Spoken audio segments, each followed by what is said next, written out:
Genre అనేది ఇప్పుడు hot cake అయింది. అది రాసేవాళ్ళు, ఆ జోనర్ టచ్ చేసేవాళ్ళు తగ్గిపోయారని చెప్పేసి. 1, 2 సినిమాలు వస్తే పెద్ద హిట్ అయిపోతాయి. ఎంతసేపు అసలు ముందు ఎంత ఖర్చు పెడదామా అని సినిమా స్టార్ట్ చేస్తున్నారు కానీ అసలు కథ ఏంటి అని కాకుండా కాంబినేషన్ మీద వెళ్ళిపోతుంది. నేను ఇదో 200 కోట్లు 100 కోట్లు ఓకే. ఇంత అవుతుంది అనే ముందు ఇంత బడ్జెట్ అనేది అవుతుంది కానీ ఇది కథ దీన్ని పైగా నాకు స్టడీ ఫ్రేమ్ అంటే ఇష్టం. జిగ్జాగ్ లేకుండా కంటికి ఒక నిమిషం ఇంపుగా చూసేటట్టు.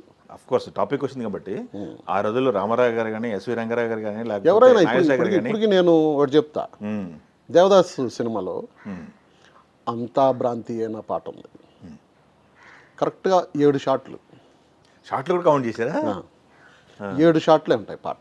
ఓకే. ఇలా ఉంటే పాడుతూనే ఉంటుంది విత్ ఎక్స్ప్రెషన్ క్వాలిటీ. అవును, 7 షాట్లు ఉంటాయి. మీరు ఇప్పటికైనా సినిమా పెట్టుకొని అంతా భ్రాంతి అయిన సాంగ్ చూడండి.